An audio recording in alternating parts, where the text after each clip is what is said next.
Assalamualaikum warahmatullahi wabarakatuh. Perkenalkan, nama saya Nur Aini, NIM 190569201043, jurusan Sosiologi Fakultas Ilmu Sosial dan Ilmu Politik Universitas Maritim Raja Ali Haji. Dalam video ini, untuk pemenuhan tugas mata kuliah Sosiologi Agama dengan tema Agama dan Perkembangan Ekonomi. Manusia adalah makhluk sosial, yang artinya bahwa manusia memiliki kebutuhan dan kemampuan serta kebiasaan untuk berkomunikasi dan berinteraksi dengan manusia lain. Akan tetapi, manusia juga termasuk makhluk religius, sehingga agama menjadi terpenting dalam kehidupan. Agama tidak hanya berkaitan dengan ilmu agama yang dipercayai masyarakat atau kebiasaan yang dilakukan masyarakat. Akan tetapi, agama juga memperhatikan dalam hal ekonomi yang berkaitan sebagai upaya manusia dan mencukupi kebutuhan hidup mereka. Yang dimaksud dengan ekonomi adalah ilmu yang mempelajari perilaku ekonomi manusia yang perilakunya diatur berdasarkan aturan agama.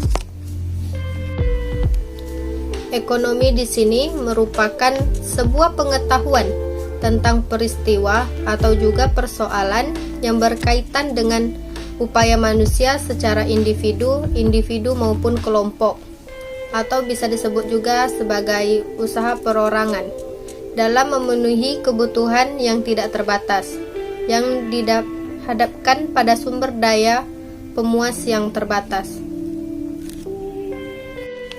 Hubungan antara agama dan ekonomi memang sangat erat sekali, karena agama adalah landasan untuk melakukan ekonomi yang baik.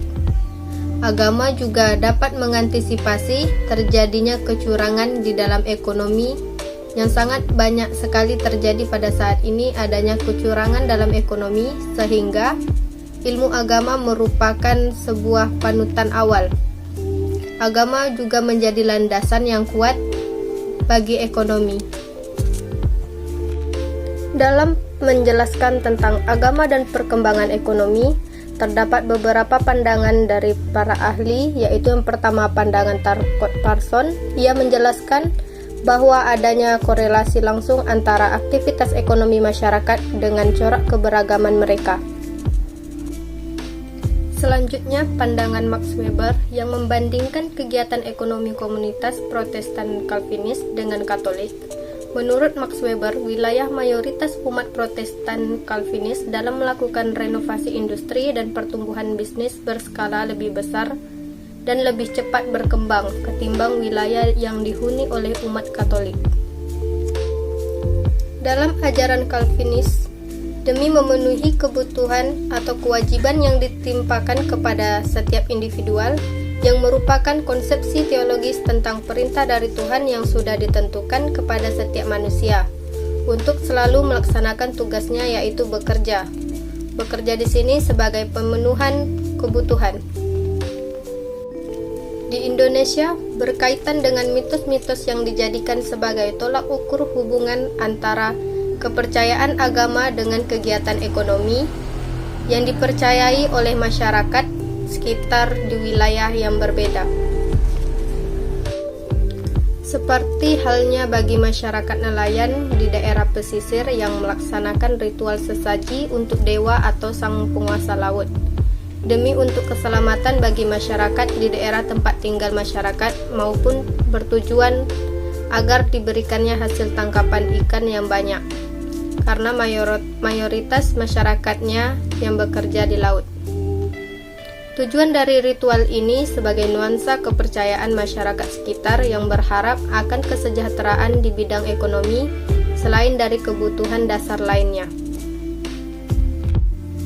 Dalam perkembangan ekonomi, adanya hak-hak kewarganegaraan kelas pekerja cenderung meningkatkan laju inflasi dalam ekonomi kapitalis, yang dari hal ini akan timbulnya sebuah konflik. Konflik adalah sesuatu fakta sosial yang dapat dihilangkan dari pasar dan saat-saat kedamaian industri yang sangat labil dan masih dijelaskan dengan konsensus normatif. Negara dalam masyarakat kapitalisme modern masih menjaga dan mempertahankan loyalitas warganya dengan menawarkan berbagai bentuk kesejahteraan, tetapi juga menciptakan kondisi perekonomian yang aman bagi pertumbuhan kapitalis. Sekian materi yang bisa saya berikan pada hari ini mengenai agama dan perkembangan ekonomi. Terlebih dan terkurang saya mohon maaf. Wassalamualaikum warahmatullahi wabarakatuh.